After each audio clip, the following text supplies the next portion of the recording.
Simge Hocam merhabalar, hoş geldiniz. Merhaba hocam. Nasılsınız? İyiyim, siz nasılsınız? Teşekkürler. Bugün Simge Hocamızla artık doğuma yakın olan heyecanlı zamanlarda gebelerimizin, annelerimizin hissettiği sancılardan konuşmak istedik. Hangi sancılar gerçektir? Hangi sancılar yalancıdır? Gebelerimiz ne durumlarda, ne tarz sancılarda endişelenmeliler, hastaneye gitmeliler?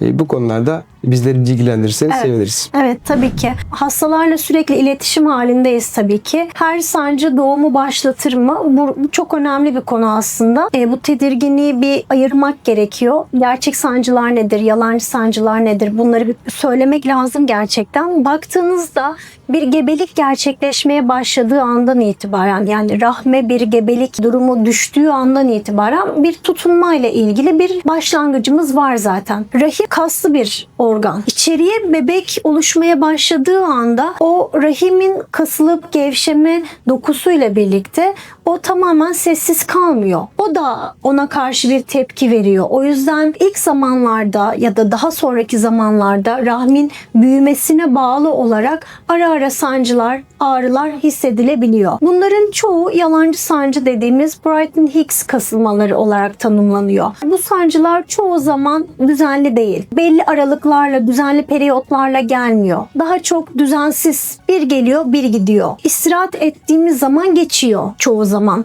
Ya da susuz kaldığımızda fazla bir sıvı alımını eğer desteklersek su içmeyle birlikte geçebiliyor. Ya da bir ılık duşa giriyoruz, sıcak duşa giriyoruz. Ağrılarımız geçebiliyor. Bu sancılar genellikle miyat gebelerde 37. haftanın üstünde kendisini biraz fazla yorduğu zaman, strese bağlı ya da kontrolsüz bir egzersiz durumunda ya da sıvı alımının azalmasına bağlı olarak tetiklenebiliyor. Ama bunlar tamamen istirahatle geçebilen sancılar. Burada daha çok böyle kasık ağrısı tarzında ya da karın ağrısı, karnın üst kısmına bir baskı şeklinde ya da elle hissettiğinde bir sertleşme ile olan sancılar, ama bunlar düzenli değil, dinlenmeyle geçen sancılar. Gerçek sancı nedir dediğimiz zaman bu tamamen doğumu başlatan bir sancı olarak biz bunu anlatırız. Burada düzenli gelen bir sancıdan bahsediyoruz. Bu sancı ilk 10 dakika süreyle gelir. Daha sonra 7 dakikaya düşer. Daha sonra 5 dakika. Daha sonrasında da 3 dakikaya düşer.